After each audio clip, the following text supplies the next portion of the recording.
Good morning, class! Before we start, I am your teacher, Juliana Marie. Now, class, I have here a video and I'd like you to watch it and describe what you see, okay? Here is the video, class.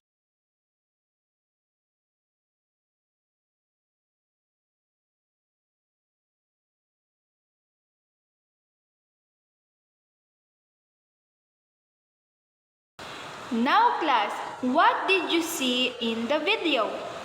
Yes, Lara? The sun, okay. What else?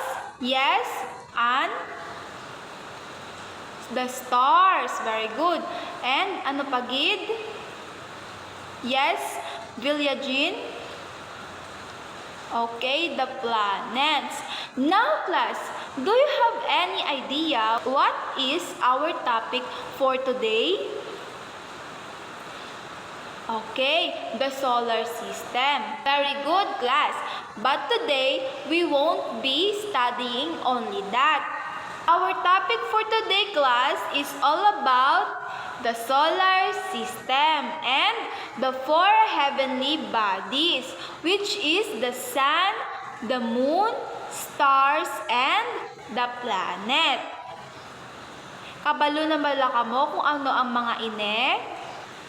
And before that, we have learning objectives. At the end of the lesson, the learner should be able to identify the sun, moon, stars, and the planets as members of the solar system. Explain the rules and importance of the sun, moon, stars, and planets. And the last, describe the relationship of these heavenly bodies in the solar system. The first is the sun. The center of the solar system gives light and heat to all the planets. A big ball of hot gases. Without it, there would be no life on Earth. Okay. Ang sun daw, class, is the center or sa pinakatunga-tunga sa mga planets or the solar system. Kag iniman ang nagahatag sa adon kabuhi on Earth. Okay? And then, kung wala bi ang class, mabuhi kita ayhan upod sang mga trees, plants, kag animals living around us, class? Syempre, hindi. Kung wala ini ang sun, hindi kita tanan mabuhi. Okay? It is a big ball hot gases. It give light and heat to all the planets need. Okay? Pamati para makasabat ka mo karon sa aton pamangkot or sa akon pamangkot. Okay? The second is the moon. The natural satellite of the Earth. It shines because it reflects sunlight. It changes its shape. These are called the phases of the moon. It is not produce its own light.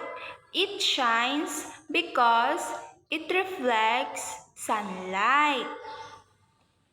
Okay, kag may ara siya lain-lain nga shapes. Class, okay? Ang mga shapes nga ini, amo na siya ang new moon, full moon, half moon, kag damo-damo pagid mga shapes sang moon. Nakakita na kamo sang moon, class?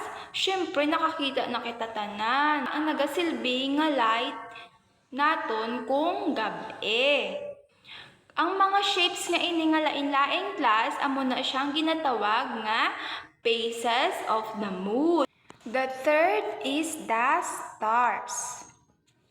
Huge ball of gases that give off their own light. The sun is the nearest star to the earth. Stars form patterns called constellation like Orion or the Big Dipper. The star is the huge ball of hot gases. Amuni siya ang hydrogen and helium. Nag-produce sa iya nga own light and heat. Actually class, ang sun ay star. It's closer star to the earth. That's why it's look much bigger and brighter than other stars. Kung maglantaw kita kung gabi sa sky, some star form patterns and shapes. Amo na siyang ginatawag nga constellation class or like Orion or the Big Dipper. Nakakita na bala kamo sang stars? Yes, nakakita na sila stars. Upod sila sang moon. Very good. Nakatry na kamo mag-trace kung gabi sang mga stars? Try nyo class kay ka-enjoy, nagahimo kamo or naga-form siya sang mga shapes or patterns. Una, sang elementary ako class, nagatrace ako sang mga stars sa babaw sang langit. Kag nagahimo sa shapes. Ang nahimo ko to shapes sang elementary ako is heart. Pay ga-zigzag lang na siya. Pero mabalaan mo Japon siya nga heart class. Try nyo na siya karon sa gabi ha. The last is the planets. 8 planets revolve around the sun. These planets are Mercury, Venus, Earth, Mars, Jupiter, Saturn, Uranus, and Neptune. Each has unique size, color, and distance from the sun. Ang Earth class may ara na siya live. Amo na siyang ginaistaran naton subong. Ang mga planets class nga iban wala na sila lives. Kay ang iban layo-layo na sa sun, kag ang iban lapit sa sun. Now class, kabalo na kamo kung ano ang 4 nga heavenly bodies sang solar system.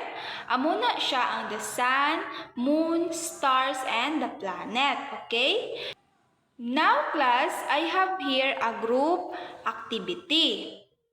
I divided you into 4 groups. Group 1 is group of Trixie, Group 2 is group of Casey, and Group 3 is group of Billiagen, and Group 4 is group of Jeffrey. Pamati ka mo sa akon instruction. Sa Group 1, the sun. Sa Group 2 naman is the moon. Group 3 is the stars, and the Group 4 is the planets. Each group will draw or create a short poster showing their assigned objects. Amo na siyang 4. Importance and role in the solar system. Tagaan ta kamo 10 minutes to make that activity or make that group activity. Okay? You will go to your group, cooperate to answer that group activity. Okay, class? Let's recap, class. What is the center of the solar system? Yes, Eliza? Okay, the sun. What is the huge ball of gases? Yes, Andrea? Stars. Very good. What is the 4 heavenly bodies of the solar system? Yes, Laura. The sun, the moon, the stars, and the planets. Very good. Ano naman class kung ang ginatawag nga stars are form, patterns, and shapes? Ano na siya tawag? Constellation. Very good. Kabalo na bala kamo kung ano ang heavenly bodies sang solar system kag anong iya nga importance sa aton nga solar system? Okay, very good. Now class, I have here a individual activity. Okay? Kung namati ka mo sa akon, masabat nyo ang akon mga questions. I-send ko lang ang link para makasabat ka mo sa aton quiz subok.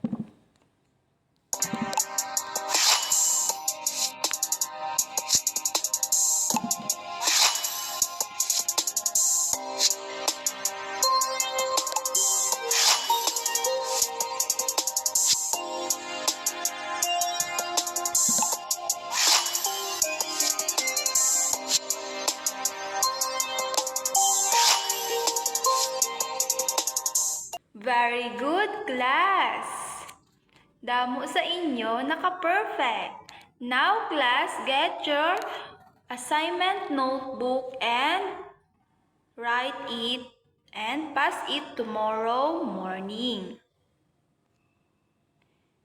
Tapos na bala ang tanan, class? Okay. Goodbye, class. See you tomorrow.